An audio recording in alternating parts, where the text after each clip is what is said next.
Alors après The Weatherman et Lord of War, il va tourner dans la suite de Benjamin Gates, qui est pas aussi réussi que l'original, mais qui se laisse regarder. Et si je cherche sur sa filmographie, c'est à partir de là qu'il commence à enchaîner les gros navets ou les gros nanars en fait. Il y a donc The Wicker Man, c'est le Not the Bees, Not the Bees. Not the Bees, Not the Bees.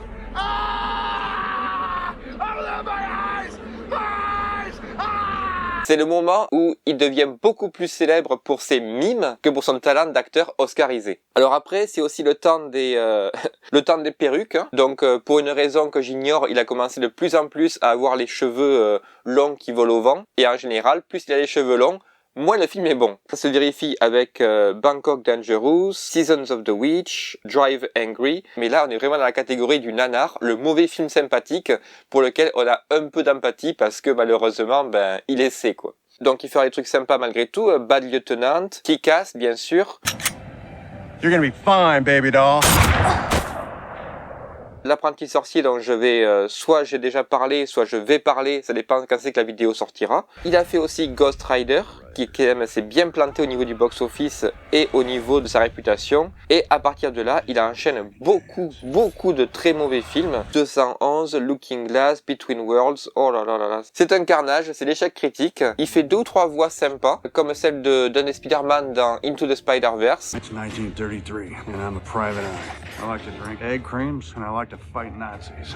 Et là, on remonte maintenant dans les 5 dernières années. Il a fait un film qui s'appelle Pig. Ça veut dire cochon.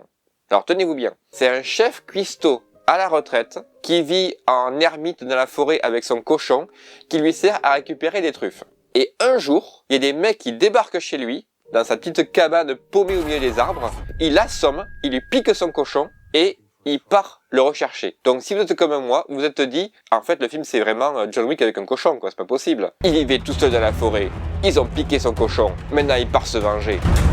I lost everything. That dog was a final gift from my dying wife.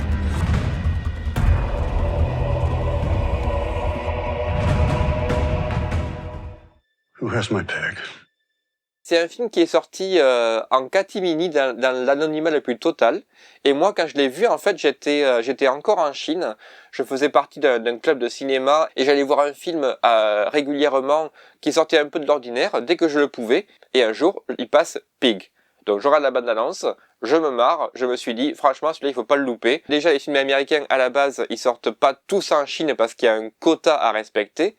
Et en plus, un film comme ça, mais un truc absolument ridicule au niveau du scénario, que le tournage lui-même a été fait en 20 jours et qu'il est sorti dans un nombre extrêmement limité de salles, le voir en Chine, c'est quand même déjà un exploit. Sachant qu'en plus, on est en 2021, à ce moment-là, je faisais des podcasts avec l'équipe du club de cinéma, en fait. Donc, il y en a 2 ou 3 sur ma chaîne. Vous pouvez écouter si vous comprenez l'anglais. Pig, quand je suis sorti du film, j'avais littéralement 2 pages de notes manuscrites et je voulais vraiment en parler. Le problème c'est que la semaine où on devait se retrouver pour tourner le podcast, les autorités chinoises, elles ont bouclé le quartier et surtout, elles ont interdit toute manifestation de plus de 5 ou 10 personnes, je crois. Donc malheureusement, c'est à ce moment-là que le club, il a fermé ses portes. Mais je me souviens encore d'avoir été sidéré par les qualités du film et je m'étais dit, un jour je reprendrai mes notes et j'en ferai une petite critique comme ça à l'écran pour le recommander. Malgré tout, je n'ai pas réussi à retrouver mes notes, ça fait déjà 3 ans que je les ai laissées quelque part, mais j'avais quand même envie de vous en parler et donc voilà pourquoi il faut aller voir Pig. D'abord, c'est un film extrêmement inattendu dans sa mise en scène et dans son déroulement de scénario. Les personnages sont pris extrêmement au sérieux et tous les acteurs sont bluffants de naturel. Surtout Nicolas Cage qui, à l'époque, sortait, comme j'ai dit, une flopée de navets incommensurables. Et les critiques du film à ce moment-là, les rares qui l'ont vu, ils ont dit que c'était l'une des meilleures performances de Nicolas Cage depuis pratiquement le début de sa carrière. Et lui-même, en fait, il avait dit au niveau du tournage que il avait laissé tomber tous ces maniérismes, toutes ces intentions de base de faire un personnage haut en couleur pour suivre les conseils du réalisateur qui voulait un mec le plus sobre et le plus naturel possible. Et en plus, on a parlé à ce moment-là d'une nomination pour les Golden Globes et les Oscars carrément. même si ça n'a pas eu lieu. Et même si au niveau du grand public, il est passé complètement inaperçu, c'est un des films qui a été nominé parmi les meilleurs de l'année 2021 pour ceux qui l'ont vu. Quand je l'ai vu, je me suis dit que ça allait être un slow burn, que ça allait aller en crescendo et qu'à la fin, tout allait exploser, parce qu'en général, les films à très petit budget, c'est comme ça qu'ils font. Ils commencent avec une scène d'action assez intense pour te maintenir en haleine, et après ça rame continuellement parce que à ce moment-là ils ont plus beaucoup d'argent, donc c'est surtout beaucoup de personnages qui discutent ou qui marchent dans la rue avec le vent en arrière-plan, tout ça pour faire durer le suspense, mais en même temps ils ont pas beaucoup de budget, donc ils font ce qu'ils peuvent. Et vers la fin par contre tout explose et c'est là que en général le budget il part en fumée au dernier moment. Ne vous attendez pas non plus à ce genre de film, parce que même à la fin, il n'y a aucune résolution cathartique. C'est pas ce genre de film. J'essaie de rester le plus vague possible, mais c'est pour vous dire que ce n'est pas un film d'action, ce n'est pas non plus un thriller, c'est pas non plus un film de vengeance comme on a l'habitude de les voir. Au contraire, c'est plus une étude de portrait de personnage, un mec qui a plus rien à perdre, mais qui vit déjà dans la misère la plus totale, et qui cherche à récupérer le seul être cher qui donne encore une valeur à son existence. Même si cet être cher, techniquement, c'est un porc-cilet, quoi.